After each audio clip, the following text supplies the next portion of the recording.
This guy's name is Fearless Ryder. He's out of our black stud that we had, Fearless for Fame, and out of a jag filly that we've kept in the breeding pen.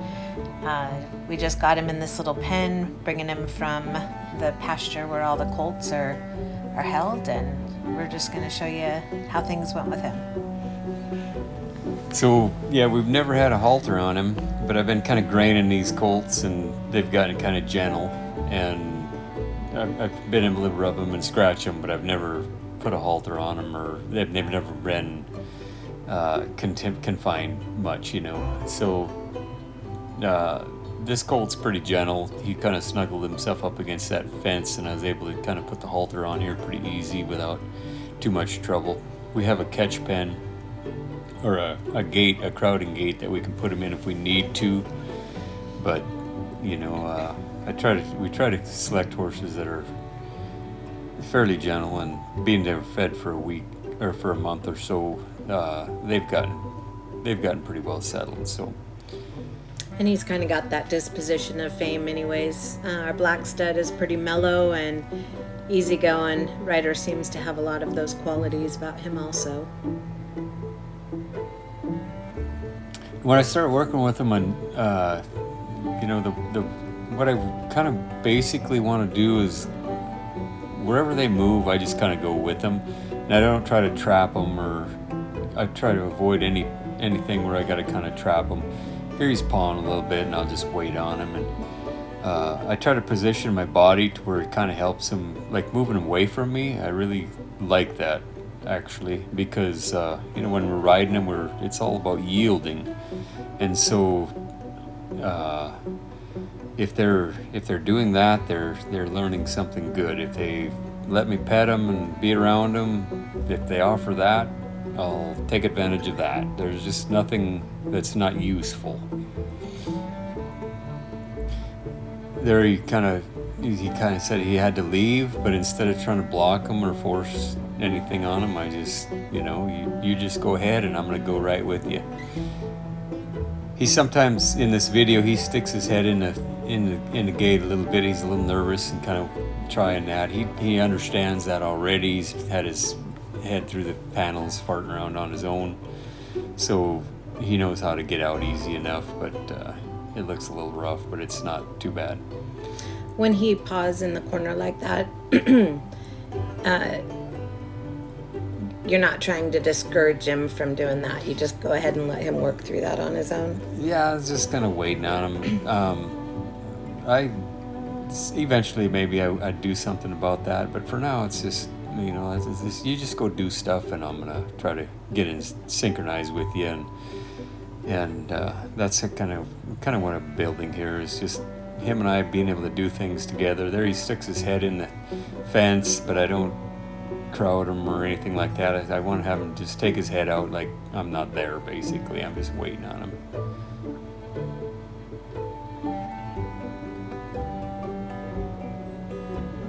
There, it got a little rough, but like I said, not a big deal. It's kind of an important stage for him to make those mistakes, probably also. Yeah, they gotta live and learn. I can see you there discouraging him a little bit from putting his head through. Let's just choose something different to do besides that. Yeah, and like a lot of times, instead of trying to lead him towards me, I put my hand up and just direct him. A minute ago, you seen I take my hat off. I do that a lot, just because it's bigger. You know, if you're using your hand and you got to wave it, or maybe you'd have to bump them in order to get it. Where your hat is so big, they just yield from it a lot easier. It's something I'll talk about a lot later in more videos, but it's definitely something I found that's very useful. There he's got his head in the fence again, and I'm just gonna wait on him for him to take it out without getting. There he got a little less. He's understanding it better, and he's learning too that's, you know, that doesn't do him any good. The big prize for them is when they get in sync with me. That's what feels kind of good. And so there I used my hat again. I needed to get him away from the fence, and just putting that up there just was able to direct him away really easy. It's just real descriptive, and they understand it. And so I got the rope there going around his butt, and then the halter is leading him just a little bit, and then there again, the halter is leading him a little bit, and we'll see what happens here. And then my hand does the rest. When the rope is around the opposite side and around his rear end, what's your goal right there? Yeah, it's I want him to understand both sides, and for that rope to be on that side, it's something for him to not be afraid of. But I can also kind of eventually I'm going to have it so where I can kind of hold him into the inside. When you're riding him, you put your leg back and you leg yield them over towards you. It's just basically it's the baby steps to getting them to yield in that way, where I put you can guide them. But at this stage, it's mostly about just getting them to be a little bit desensitized, but really it's about getting them to be responsive to it. But the first step is getting them to where they're not reactive, and then pretty soon it kind of makes sense. Time and time again, they feel that pressure and they kind of learn to yield from it.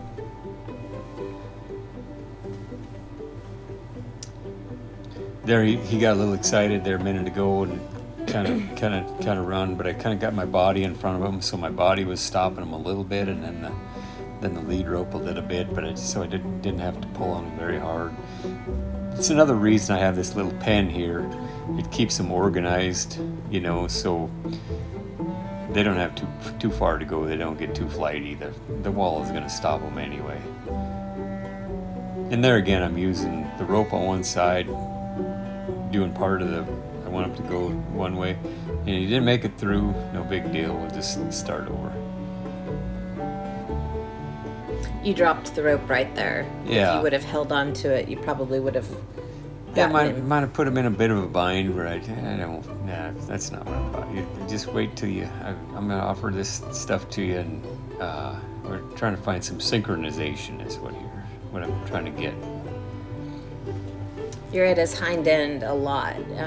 Would he give you a pretty, and I see how close in you are, so if he did decide to try to kick or anything, you're in a good position for him to push you away. Yep, I'm close to him, and I've had some of them when I'm doing this, they just they're a little sensitive, and so they do try to kick me, and I've had some of them where they kind of get into that. They're like, okay, I'm just going to kick you out of the way, and I might just push them up against the fence and say, hey, I'm going to hold them up there. They're small enough, I can just hold them up against the fence and say, just for a second, and say, don't do that. Well, I don't say it literally, but that doesn't work out for them. And also they when I push them up against the fence, I'm holding them, and they're realizing that's not so bad. I'm desensitizing them a little bit. I'm getting them to understand that that's not what I'm trying to do here, buddy. I just want to get in sync with you, and you're rejecting me. But that is we're not gonna get there with that. So I've got to stop that that frame of mind that he's in and redirect it, and that might be what I would do. But this colt here, he's not giving me any of that. Not that I'd hold a different one that does that a little bit, kicks at me. It's not necessarily a long-term problem. It's just some really good horses that are more sensitive, they might be trying to kick me. And well, I'm watching the colts in the pen. That's their natural instinct. They're constantly playing and kicking at each other, and that's but this colt here, he's got less reason, less incentive to do that because he isn't so ticklish. But I might have a really good horse that's extra ticklish, and they just, it drives them crazy, so they kind of want to kick me or something. Another thing I notice about what you're doing is that I've not seen you pull on his head, like you're not standing in front of him or to the side of him trying to get him to move forward. Good point. It doesn't take too many. Like if a guy's doing this and you pull on them very much at all, pretty soon they kind of mentally just kind of shut down. But I can work with them a long time and they can stay fresh if I never do that. And so I just try to have it to where it's just touch and go. I try to set it up to where they're almost ready to get something, and then I just ask them to do it, and then they get it. And then in doing that, one of the things that I do is I pick what I'm going to ask them to do is something that they're ready to do for me anyway. If you had one goal out of this session that you're doing with him today, or two goals, whatever, what do you want him to get out of today? Well, if I can get him like right there, just so that he understands just to drive a little bit, I'm gonna stay, and then it looked like it was kind of a bigger deal to get him to drive there, so I said, I'll just bag that and we'll go do something different. But anyway, if I can get him to understand when he goes, I'm gonna go with him, and that would be one thing. If I want to be able to get it to where you can kind of feel the halter and yield to it just a little bit. Sometimes when you first put that halter on there, they're really sensitive. But like I said, these colts have been fed for a month, so they're a lot more used to me than some of the ones in the past that I've done. It's not a bad way to do it when they're a lot more fresh too. That can work out really good. I just didn't happen to get around to them until they've been fed for a while. But just so that when you touch them with that halter, they don't have to react to it too much. And see, when he feels that halter, he knows that it's something about yielding a little bit. He was kind of following me a little, and I wouldn't call that really a lead, but if I could kind of draw him to me. There he's pawing again, and I'll just wait on you and stand here with you, and then we'll start doing something when you're ready. At what point do you know it's a good stopping point for the day?